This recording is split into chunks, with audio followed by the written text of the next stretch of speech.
Syed Madani charitable trust ವತಿಯಿಂದ ಉಳ್ಳಾಲದ ಹಳೆಕೋಟೆಯಲ್ಲಿ ನಡೆಸಲ್ಪಡುತ್ತಿರುವ ಸೈಯದ್ ಮದನಿ ಉರ್ದು ಹಿರಿಯ ಪ್ರಾಥಮಿಕ ಶಾಲೆ ಮತ್ತು ಸೈಯದ್ ಮದನಿ ಪ್ರೌಢಶಾಲೆಯ ವಾರ್ಷಿಕೋತ್ಸವ ನಡೆಯಿತು.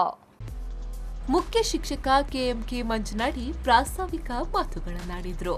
ಈ ಶಾಲೆಯನ್ನು ಇಲ್ಲಿ ಕಟ್ಟಲಿಕ್ಕೆ ಕಾರಣಕರ್ತರಲ್ಲಿ ಓರ್ವರು ಕಾಕತಾಳೀಯವೆಂಬಂತೆ ಇವತ್ತು ಉಳ್ಳಾಲ ಕೇಂದ್ರ ಜುಮಾ ಮಸೀದಿಯ ಅಧ್ಯಕ್ಷರಾಗಿರುವಂತಹ ಜನಾಬ್ ಅಬ್ದುಲ್ ರಶೀದ್ ರವರು ಇವತ್ತು ನಮ್ಮೊಟ್ಟಿಗಿದ್ದಾರೆ. ಇವತ್ತು ಡಾಕ್ಟರ್ ಪ್ರಶಾಂತ್ ಸರ್ ನಮ್ಮೊಟ್ಟಿಗಿದ್ದಾರೆ.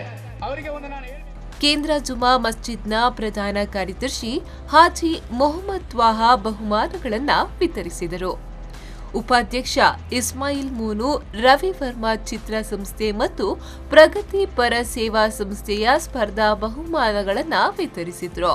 ಜೀವ ವಿಮಾ ಸಂಸ್ಥೆಯವರು ವಿದ್ಯಾರ್ಥಿಗಳ ಕಲಿಕೆಗಾಗಿ ನೀಡಿದ ಬಹುಮಾನಗಳನ್ನು ಕ್ಷೇತ್ರ ಸಮನ್ವಯಾಧಿಕಾರಿ ಡಾಕ್ಟರ್ ಪ್ರಶಾಂತ್ ವಿತರಿಸಿದರು. ದಕ್ಷಿಣ ಕನ್ನಡ ಜಿಲ್ಲಾ ವಕ್ಫ್ ಸಲಹಾ ಸಮಿತಿಯ ಸದಸ್ಯರಾಗಿ ಆಯ್ಕೆಯಾದ ಉಳ್ಳಾಲ ಕೇಂದ್ರ ಜುಮಾ ಮಸ್ಜಿದ್ನ ಉಪಾಧ್ಯಕ್ಷ ಮೋನು ಇಸ್ಮಾಯಿಲ್ ರವರನ್ನ ಸನ್ಮಾನಿಸಲಾಯಿತು.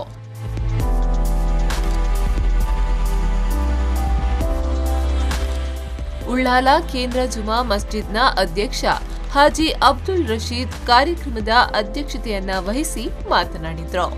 ಕನ್ನಡ ಅರಿವಿನಂಚಿನಲ್ಲಿದೆ.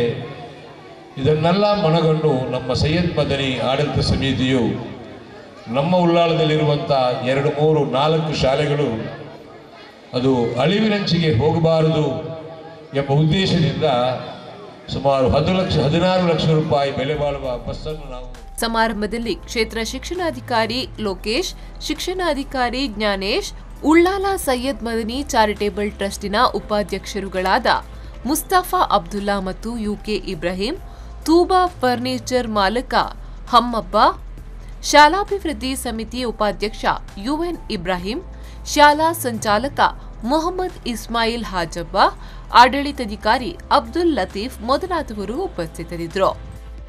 ಆರಿಫ್ ಕಲ್ಕಟ್ಟ, ವಿ4 ನ್ಯೂಸ್ 24/7 ಉಳ್ಳಾಲ.